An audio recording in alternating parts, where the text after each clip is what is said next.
আমাদের বহরমপুর পুলিশ পিডির অন্তর্গত বেলডাঙ্গা থানা সেই থানার আইসি এবং এসডিপিও বেলডাঙ্গা বিডিও বেলডাঙ্গা তার এক্সটেনশন অফিসাররা এবং বেলডাঙ্গার এমএলএ সম্মানীয় ভরত জওয়ার এবং আমি নওদার এমএলএ হিসাবে এখানে প্রেজেন্ট ছিলাম। এই জেলায় আমরা জনপ্রতিনিধি হিসাবে বেলডাঙ্গা থানার এসডিপিওর উপস্থিতিতে এবং আইসি বিডিওদের উপস্থিতিতে আমরা সিদ্ধান্ত নিলাম নিশ্চয়ই গরু কুরবানি হবে, কিন্তু সেটা ওপেন প্লেসে হবে না, অর্থাৎ পাবলিকের যাতায়াতের জায়গা দিয়ে হবে না। নিজেদের জায়গায় কুরবানি করবেন, একটু ব্যারিকেড করে দিয়ে তিরপল দিয়ে জায়গা ঘেরা গুঁড়ো করে করবেন।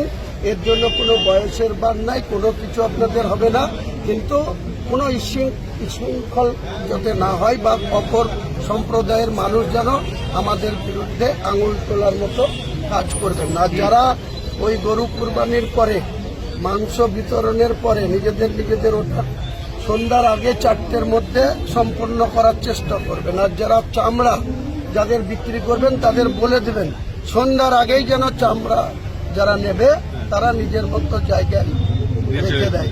রাত্রিবেলায় যেন কোনো চামড়া ভ্যান বা কোনো 4 চাকা গাড়িতে চাপিয়ে বেলডাঙ্গার কোনো জায়গা দিয়ে মুভমেন্ট হবে না, এটা নিষেধ করে দিচ্ছি। কারণ এ নিয়ে যদি কেউ এই নিয়মকে অমান্য করে পরবর্তীকালে কিন্তু খোঁজ খবর নিয়ে তাদের বিরুদ্ধে কেস হবে।